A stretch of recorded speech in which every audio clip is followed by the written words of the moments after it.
I'm Adam Shiva, and in this video I want to talk about blood sugar, sugar rushes, and hypoglycemia. And all of these have to do with carbohydrates being absorbed into the body. If they're absorbed more slowly, the experience is of having a swelling up of more energy, feeling capable and well fed, and then coming down to feeling hungry and a little low energy later. Whereas if it comes in really fast, the experience can be of an ecstatic high and then a crash of feeling grumpy and frustrated, or like you can't think, your body doesn't work anymore, you hit a wall and you just need more fuel. The first concept to understand in unpacking how to reduce this or control this is the idea of the simplicity or complexity of the sugar.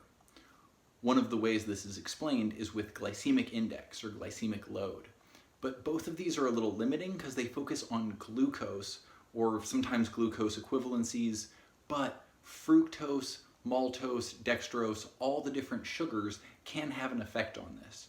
So I'll speak about it more generally in complexity. The simplest sugars have just one or two atoms, mono or disaccharides, and they thus are absorbed really easily because as the digestion comes to eat them up, they're all available to be consumed right now. And those get like a sudden burst of energy, and they're associated with the things that are the sweetest. Whereas complex carbohydrates are shaped more like a branch. They're called polysaccharides, and they can only be eaten from the ends as they're taken apart. And because of that, they're this more timed release.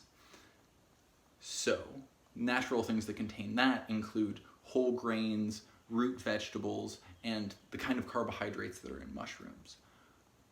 The other thing that's really relevant in this is that protein, fat, and fiber all have a way of slowing the absorption or kind of mitigating these sudden bursts that sugars can have. In my experience, protein and fat are more potent than fiber, and protein being the most potent for this effect. The way that this can apply is if one knows that you're going to be eating birthday cake for a certain event, or if the child that you're with is eating birthday cake, that making sure that they have a good bit of protein before that can help balance that influx of carbohydrates into their system. The other things that can be really relevant in this are understanding how dosage and timing can make a really big difference to how the body incorporates these carbohydrates. Meaning that if you have something like a kombucha, and the sugars in it are very simple in their form, it might be less sugar than it was made with because it's fermented, but however sweet it is, that's how much sugar is still in it. And as you're drinking it, if you drink it, sit down to a glass, drink it all in 15 minutes, much more prone to a sugar rush, versus if you have a little sip every 15 minutes for 2 hours, maybe has a less good effect on one's dental health to have slowly intervaled sugar doses, but as far as your feeling of sugar rush, it is a much more easy way to balance that out. And that actually time release can happen through those mechanisms we talked about or through your style of consumption. Also, to have more of a sugar high and a crash can be okay when that crash coincides when you're going to bed. But if it was particularly earlier in your day, maybe a sweet thing, a little micro dessert at the end of your breakfast, that can be a thing where you get into a cycle.